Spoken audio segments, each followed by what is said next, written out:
let's look at the markets. Starting on Bitcoin.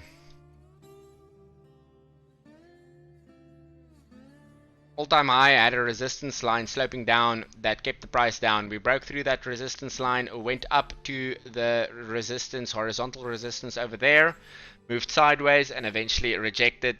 This is just a parallel line to match up with this bottom one to preemptively predict where the price might bounce down to, and this is probably a pullback to this resistance that turned into support. It is struggling to keep up the price, but there are two levels of support over here. It's this consolidation over here, which gives it a horizontal support, combined with this downward sloping trend line resistance that should be turning into support. That might give us some relief from the downside, but this relief could mean a small bounce up to the top of the channel, or it could just move sideways until it hits the top of the channel and then go down further. I am expecting lower lows, as we've been making lower lows this entire time. There's a new trend that I'm noticing over here that we can draw like that.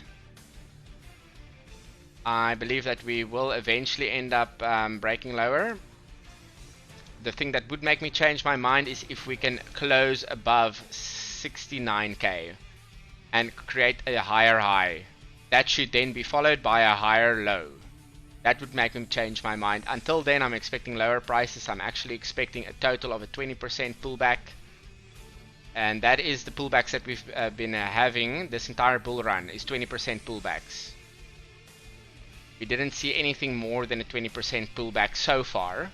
Things can obviously change, so I'm calling for 59k. Let's call it 60k. The round number should also act as a lot of support.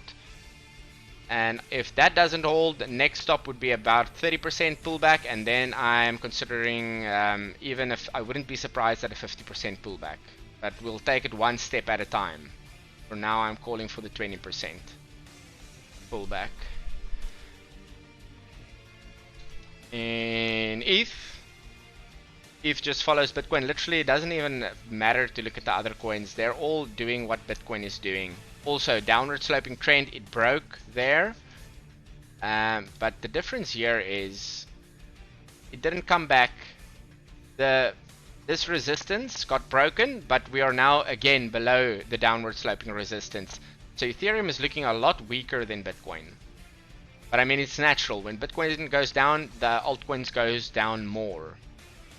What is interesting to me is seeing Bitcoin dominance being down by 5%, meaning Bitcoin overall fell more than the combination of the altcoin. Oh no, Bitcoin dominance is moving sideways.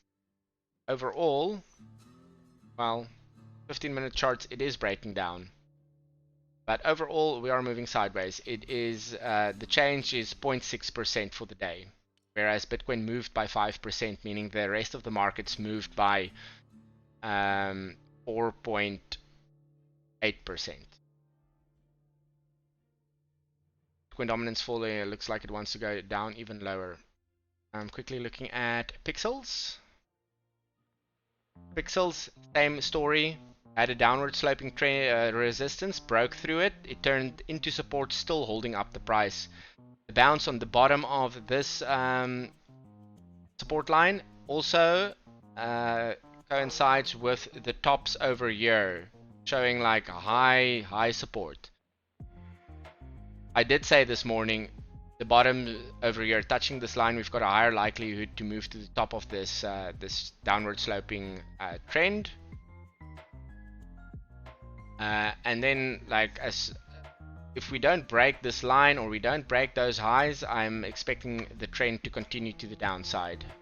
But this is a good place to take a bet. This is good resistance, a good pullback into resistance.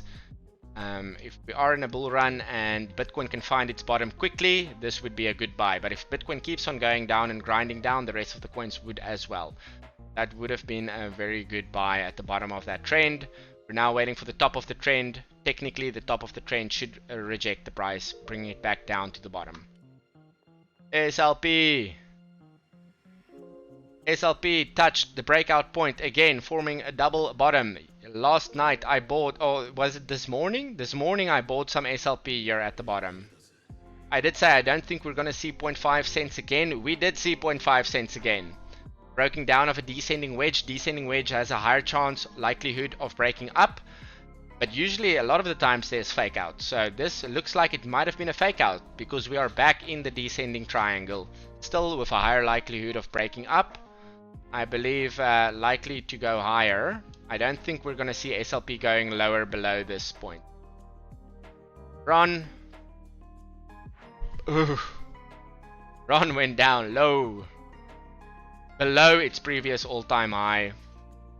I mean, it's the same for Pixels. Pixels also went below its previous all-time high. If I zoom out a little bit to see where the resistance is, it would be over here. At this top, there's a lot of tops over here, which would act as support. Right now, where it turned around, that would be the first sign. It's that top over there, that top over there. It would be the first signal of the support lines. There's a channel between where this line is and where my cursor is. It basically bounced on that support. I'm not too sure if that is enough of a pullback for a turnaround. It might do another small dip, but it could be. Anywhere below the previous all-time high would be a good bet to buy back in. I don't think we'll see the price going below this downward sloping line, or let me rather say, I don't see it going below $2.50. That's a safer call. So if you are planning to buy back, you can buy back the dips, but always leave some ammunition for in case the price goes down to $2.50. Yo, Forever Winter, yes, we played some Aperion. And now I'm waiting for the moonfall to start. I prepared for the moonfall and we're quickly looking at the markets. Then we got AXS, last one. AXS broke through the long-term support, long-term resistance, going up into the horizontal resistance. Came back down. At first it looked like this turned into support, but quickly broke down.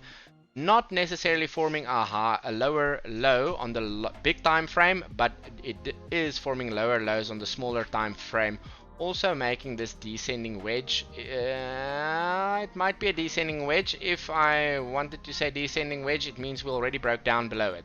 Also a fake out, being back into the channel, same as with love potions. Broke down below the descending wedge and we're back in the wedge. Wedges going to the downside has a higher likelihood to break up.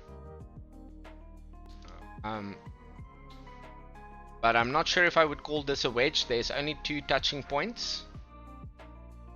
More likely, this is what we're looking at, and it's something more like a channel that's grinding down.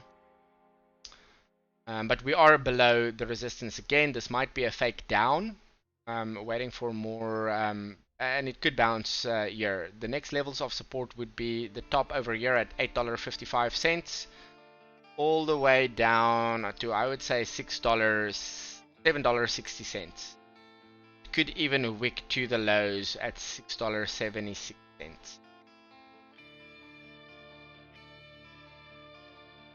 But again, it could turn around anytime. It looks already like we are working our way back. It will again depend on what Bitcoin does. And Bitcoin did touch, I said this morning, we're touching heavy support here with a downward sloping support as well as the horizontal support. We did go a bit lower, but this line is holding up the price nicely. Look at all these hourly candles closing above this line. But the more times we touch it, the higher the likelihood of it breaking down. I am expecting the top of the channel to get touched. If it might mean that we go sideways or that we go up. Ultimately, I am expecting lower lows.